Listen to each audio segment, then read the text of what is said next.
نحمده ونصلي على رسوله الكريم اما بعد فاعوذ بالله من الشيطان الرجيم بسم الله الرحمن الرحيم يا ايها الذين آمنوا عليكم انفسكم لا يضركم من ضل اذا اهتديتم الى الله مرجعكم جميعا فينبئكم بما كنتم تعملون۔ اس آیت مبارکہ میں اللہ رب العزت یہ ارشاد فرماتے ہیں کہ اے ایمان والو، تمہارے لیے اپنے نفس ہیں یعنی ان کی فکر کرو، اور تمہیں کوئی دوسرا نقصان نہیں پہنچا سکتا اس وقت جب کہ تم خود ہدایت پر ہو، اور تمام لوگوں نے اللہ تعالیٰ کی طرف ہی لوٹ کر کے جانا ہے، اور پھر تمہیں بتلا دیا جائے گا کہ تم دنیا کے اندر کیا کیا کرتے تھے۔ موجودہ ملکی حالات میں کہ جہاں مہنگائی کا طوفان ہے، ہر طرف فسادات ہیں، ان فسادات کی وجوہات کو تلاش کرنا چاہیے۔ انسانوں کے لیے اللہ رب العزت نے جو قوانین وضع کیے ہیں ہر ایک کی ذمہ داری بنائی ہے، حتیٰ کہ اگر شوہر ہے تو بیوی کے لیے اس کے حقوق ہیں، بیوی ہے تو شوہر کے لیے اس کے حقوق ہیں، والدین ہے تو اولاد کے لیے حقوق ہیں، اولاد ہے تو والدین کے حقوق ہیں۔ غرض یہ کہ معاشرے کے ہر فرد کے لیے اللہ رب العزت نے حقوق کو رکھا ہے۔ جہاں پر حق تلفی کی جائے گی وہاں پر فساد پھیلے گا، ظلم پھیلے گا۔ یہی کچھ ہمارے اس موجودہ معاشرے کے اندر بھی ہو رہا ہے کہ ہمارے ہاں اس وقت بد امنی کی کیفیت ہے کہ ای ایس سی اور بجلی کے جتنے بھی محکمے ہمارے ملک کے اندر موجود ہے، چاہے وہ وابڈا کی شکل کے اندر ہوں، کے ایس سی کی شکل کے اندر ہوں، انہوں نے ظلم کی انتہا کر دی ہے، اور جب ظلم بڑھتا ہے تو یہ ظلم ختم ہو جاتا ہے، اللہ تعالیٰ کی پکڑ آتی ہے۔ یہاں پر ہمیں متوجہ ہونا چاہیے کہ ہم اپنے حق کے لیے نکلیں اور اپنے حق کو حاصل کرنے کی کوشش کریں، اور ان سے یہ سوال کریں کہ یہ جو ہم اتنا ٹیکس تمہیں دے رہے ہیں، چاہے وہ بجلی کے بل کے ذریعے سے لے رہے ہیں، گیس کے بل کے ذریعے سے لے رہے ہیں، پانی کے بل کے ذریعے سے لے رہے ہیں، خورد و نوش اشیاء کے اندر آپ ہم سے ٹیکس وصول کر رہے ہیں۔ غرض یہ کہ ہم سے ہر چیز کا ٹیکس لیا جا رہا ہے۔ آخر یہ ٹیکس اس لیے لیا جاتا ہے کہ قوم کو سہولیات دی جائیں گی، جبکہ قوم کے لیے نہ تو سڑکیں بنی ہوئی ہیں، بجلی کا نظام درہم برہم ہے، گیس کا نظام درہم برہم ہے، پیٹرول کا نظام درہم برہم ہے، اسی طریقے پر کھانے پینے کی اشیاء عوام سے دور ہوتی جا رہی ہے۔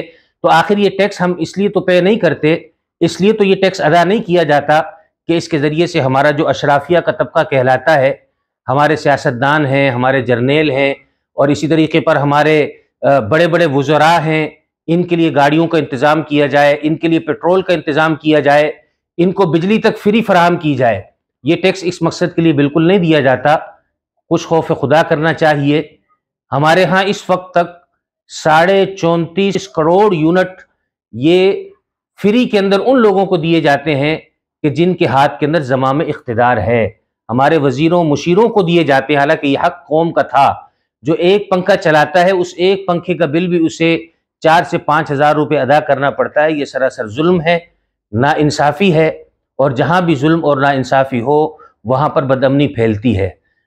اس وقت قوم کے اندر شعور پیدا ہو چکا ہے، اور اس شعور کے اندر قوم نے آواز بلند کی ہے، سڑکوں پر آ گئے ہیں۔ قوم سے بھی یہ درخواست ہے کہ ایسے موقع پر جہاں پر ہم کے ای ایس سی والے عملے کے لوگوں کو مارتے ہیں، ہمیں اس مارنے سے پرہیز کرنا چاہیے۔ ہمارا حق نہیں پہنچتا کہ ہم انہیں ماریں، ان کا کوئی قصور نہیں ہے، بلکہ وہ تو ایک طرح سے ان کی طرف سے ایک ملازم ہیں جو ہمارے پاس آتے ہیں۔ ہمیں اگر پکڑنا ہی ہے تو ان کے کرتا دھرتاؤں کو پکڑیں کہ جو لاکھوں کے اندر تنخواہیں وصول کرتے ہیں، لاکھوں کی سہولیات انہیں دی جاتی ہیں، گاڑیاں تک فری دی جاتی ہیں، اور ہمیں اس جد و جہد کو مزید آگے بڑھانا چاہیے۔ ہماری یہ جد و جہد تیز ہونی چاہیے۔ ایسے موقع پر ہمیں اگر کسی چیز کی ضرورت ہے تو وہ قوم کا اتحاد ہے، ہمیں متحد ہو جانا چاہیے، اور متحد ہو کر ہم اس بات کے اوپر پکے ہو جائیں کہ ہم نے یہ بل پے نہیں کرنے، بل ادا نہیں کرنے، جب تک کہ ہمارے لیے سستی بجلی اور ہر وقت میسر بجلی کا انتظام نہ کر دیا جائے۔ ہمیں کوئی فائدہ ہونا چاہیے۔ ہم اتنا ٹیکس دے رہے ہیں، ہمارے لیے سڑکیں موجود نہیں ہیں، ہمارے ہاں بد امنی موجود ہے۔ جب جو آتا ہے جسے آ کر کے وہ قتل کر کے چلا جاتا ہے، جب آتا ہے وہ جان اور مال ہماری محفوظ نہیں ہے، کسی کا موبائل چھین کر لے جاتے ہیں، کسی کے پیسے چھین کر کے لے جاتے ہیں۔ آخر ہمارے ان ٹیکسوں سے ان اداروں کے افراد کو تنخواہیں دی جاتی ہیں کہ جو ہماری حفاظت کے لیے متعین ہیں۔ اسی طریقے پر ہم پیسے ادا کرتے ہیں لیکن ہمیں بجلی نہیں ملتی، پیٹرول ہماری پہنچ سے دور جا چکا ہے اور لوگ خودکشیاں کرنے پر مجبور ہو چکے ہیں۔ یہ ظلم کی ایک انتہا ہے۔ اس انتہا کے اندر ہر ایک کو، ہر فرد کو اپنا کردار ادا کرنا چاہیے۔ یہی اللہ تعالیٰ نے اس آیت کے اندر ہمیں متوجہ کیا کہ جس کا جو حق بنتا ہے اسے چاہیے کہ اپنا حق ادا کرنے کے لیے اپنے آپ کو تیار کرے، اپنی جو کوتاہیاں ہیں ان کو چھوڑ دے۔ ہماری کوتاہیاں، اگر ہم بجلی چوری کرتے ہیں تو مجھے چاہیے کہ میں بجلی کی چوری چھوڑ دوں، اور اگر بجلی کے ادارے ہیں تو ان کو خوف خدا کرنا چاہیے کہ جتنی وہ بجلی استعمال کر رہے ہیں اتنے ہی ان سے پیسے لیے جائیں۔ یہ زائد پیسے وصول کرنا، مختلف ٹیکسوں کی شکل کے اندر پیسے وصول کرنا، یہ سراسر ظلم ہے اور سراسر زیادتی ہے، اور اس کی وجہ سے زمین کے اندر فساد فی الارض پھیل رہا ہے۔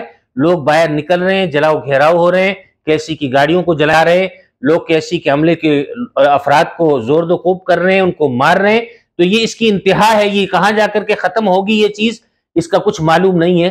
لہذا ہمارے ارباب اقتدار کو چاہیے کہ وہ ہوش کے ناخن لے۔ اگر وہ اس نظام کو نہیں چلا سکتے تو انہیں چاہیے کہ عزت کے ساتھ اور شرافت کے ساتھ اس نظام سے الگ ہو جائیں، اور ان افراد کو موقع دیں کہ جو افراد اپنے اندر اہلیت رکھتے ہوں اور اس کو چلانا جانتے ہوں، ایسے افراد کو موقع فراہم کریں۔ اللہ تعالی ہمارے حالات پر رحم فرمائے۔